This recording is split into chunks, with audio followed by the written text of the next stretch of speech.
Today I want to share a story that happened to one of my uncles over 20 years ago, back when I was living in El Salvador. If you're from El Salvador, chances are you've heard of La Ciguanaba, or as she's sometimes called in English, the Chegua. She's one of the most chilling figures in Salvadoran and Central American folklore. La Ciguanaba is said to appear as a beautiful long-haired woman, often naked or wearing flimsy white or black clothing. Men who encounter her usually see her from behind and are lured in by her beauty. But as they get closer, she reveals her terrifying face, sending them running in fear or driving them completely mad.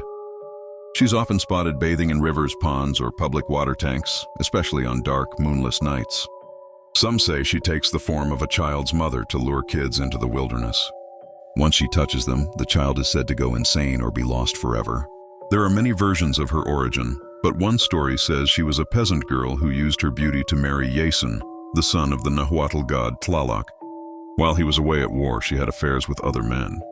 Her son, El Chipitillo, was born from one of those relationships. I'll get into El Chipitillo in the next video.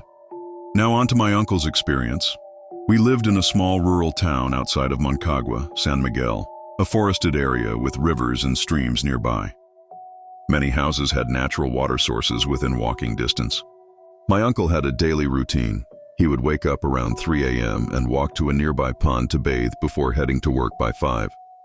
He'd done this for years without issue. But one morning he said something felt off.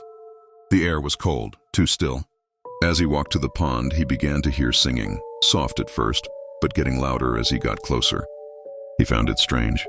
In all the years he'd been doing this, he'd never run into anyone. The voice sounded like a woman's, and that made him uneasy. Why would a woman be out here alone this early? He wondered. Then he saw her. A woman was in the pond, her back to him, gently stroking her long hair. She didn't turn her head. He couldn't see her face. He crept a little closer, hoping to recognize her. Suddenly, she leapt out of the water with inhuman speed, and when he saw her face, it was nothing short of terrifying. He turned and ran as fast as he could, repeating to himself, "Don't look back, don't look back." He swore he could hear her behind him, snapping twigs, crunching leaves, and softly calling to him, "Come back." When he finally reached home, he burst through the door and woke my grandmother. She said he looked like he had seen the devil. For the next 3 days, he was bedridden with a high fever, waking up screaming in the middle of the night. He was never quite the same after that. Later that same year, my uncle tragically loses his life. My grandmother always believed that La Ciguanaba came back for him, that her appearance had been a warning. Some in my family say she didn't just scare him, she marked him. What do you think? Was it just folklore, or was it something more?